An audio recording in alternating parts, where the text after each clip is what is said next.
আসসালামু আলাইকুম। মালয়েশিয়ান প্রবাসী বাংলাদেশি ভাইরা সবাই কেমন আছেন? আশা করি ভালো আছেন, সুস্থ আছেন এবং নিরাপদে আছেন। আমি আসলাম আপনাদেরকে জানাবো মালয়েশিয়ায় যারা অবৈধ আছেন ইদারিং দেখা গেছে সবাই বলবার লাগছে মালয়েশিয়ার আপনার আপডেট নিউজ ইমিগ্রেশন থেকে ঘোষণা দিয়েছে আপনার অবৈধ লোক বৈধ করার জন্য। তবে যাই হোক, আপনারা সতর্ক থাকবেন। আকাশে যদি চাঁদ উঠে এটা সবাই দেখতে পারবেন, ছোট হোক আর বড় হোক, যেভাবেই হোক, দূরবীন হলেও তা দেখা যায়। তবে আপনারা ধৈর্য সহকারে থাকেন, কে কী বললো ওই কথায় কান না দিয়া। তবে যদি সত্যিকারের ঘোষণা দেয় অবৈধ লোক বৈধ করার জন্য মালয়েশিয়ার সরকার ইমিগ্রেশন থেকে, তাহলে অবশ্যই আপনারা জানতে পারবেন প্রত্যেকটা নিউজে। আপনার মালয়েশিয়ান নিউজ বলেন, বাংলাদেশের নিউজ বলেন, ইউটিউব চ্যানেল বলেন, সব জায়গা থেকে আপনারা ইনশাল্লাহ খবর পাইবেন।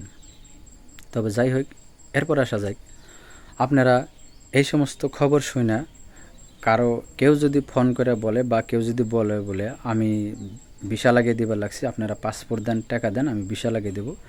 তবে সাবধান, সতর্ক থাকেন, আপনারা প্রতারকের হাত থেকে দূরে থাকেন। কেউ পাসপোর্ট বা টাকা কারোর দিবেন না ভিসা লাগিয়ে দেওয়ার জন্য।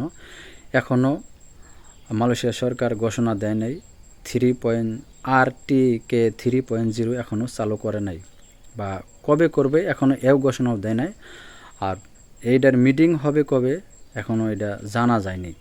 ঠিক আছে, যাই হোক, আপনারা সবাই সতর্ক থাকবেন। এরপরে নিজের পাসপোর্ট নিজের সাথে রাখবেন। আর যারা পাসপোর্ট যাদের হাতে নাই, অবশ্যই আপনারা পাসপোর্টটা বানানোর চেষ্টা করবেন। অনেক লোকই দেখা গেছে কলিং বিষয় নতুন আইসা আপনারা কোম্পানি থেকে লারি হয়ে গেছেন, আপনাদের হাতে পাসপোর্ট নাই। আর এই সকল ভাইদের একটা কথাই বলবো, আপনারা অবশ্যই চেক দিবেন।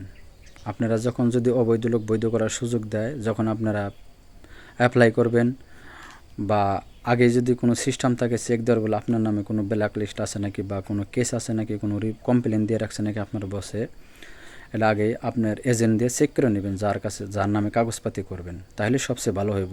তা না হলে আপনি যদি এজেন্টের কাছে টাকা পয়সা দিলেন, তখন আপনি ফিঙ্গারে যাইয়া আপনার ব্ল্যাক লিস্টটা আসলো, তখন আপনি করতে পারবেন না, আর বড় জোর টাকা ডিমান্ড যাব। অবশ্যই এই জিনিসটা মাথায় রাখবেন।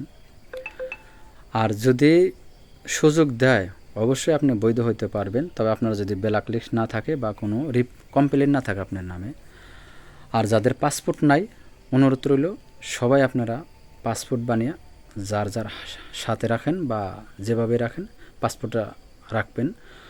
যারা ভাইগে গেছেন তাদের পাসপোর্ট নেই অবশ্যই, কিন্তু পাসপোর্টটা বানানোর চেষ্টা করবেন আপনারা সবাই।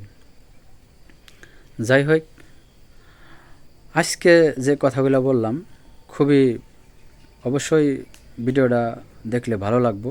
আর আপনাদের যে মতামত অবশ্যই কমেন্টে জানাবেন, আর কমেন্টের উত্তর দ্বারা আমি চেষ্টা করব। ভিডিওটা যদি দেখার পরে ভালো লাগে অবশ্যই চ্যানেলটা সাবস্ক্রাইব করে দেবেন, পাশে থাকা বেল আইকনটা অন করে রাখবেন। পেজ থেকে দেখলে পেজটা ফলো দিয়ে বেশি বেশি শেয়ার করে সবাইকে দেখার সুযোগ করে দেবেন। সবাই ভালো থাকবেন, সুস্থ থাকবেন। দেখা হবে না কোনো নতুন ভিডিওতে। আল্লাহ হাফেজ।